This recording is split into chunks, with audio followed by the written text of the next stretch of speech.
মাঠের বাইরের উত্তাপ 22 গজেও। অনূর্ধ্ব-19 বিশ্বকাপে টসের পর বাংলাদেশের অধিনায়কের সঙ্গে হাত মেলালো না ভারতের অধিনায়ক আয়ুষ মাত্রে। এর আগে এশিয়া কাপে ভারত পাকিস্তানের ম্যাচে অধিনায়করা হাত মেলাননি। এবার সেটাই দেখা গেল ছোটদের বিশ্বকাপে। বাংলাদেশে ভারত বিদ্বেষ এই মুহূর্তে আকাশচুম্বী। বাংলাদেশের ক্রিকেটার মোস্তাফিজুর রহমানকে আইপিএলে খেলতে না দেওয়ার কারণে সেই বিরোধিতা আরও তীব্র হয়েছে। আরও পিছনে দেখা যাবে বাংলাদেশে হিন্দু হত্যার প্রেক্ষিতে ভারতে প্রতিবাদ ওঠে, তার জন্য আইপিএলে নিষিদ্ধ করা হয় বাংলাদেশি পেসারকে।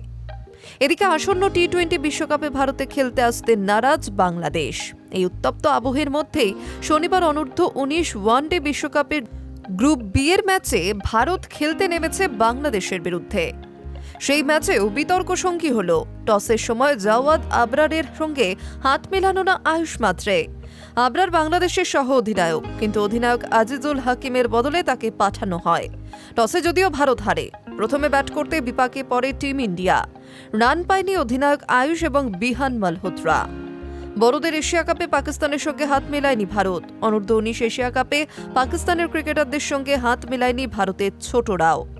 কিন্তু বাংলাদেশের বিরুদ্ধেও যে একই ঘটনা ঘটবে তা অনুমান করা যায়নি। তবে সম্প্রতি ভারত বাংলাদেশের ক্রিকেটীয় সম্পর্কের যে অবনতি ঘটেছে, এটাকে তারই প্রভাব বলে মনে করা হচ্ছে।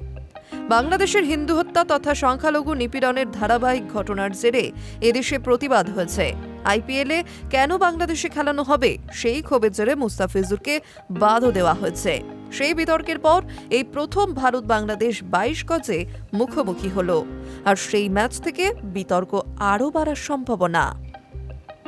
High news network.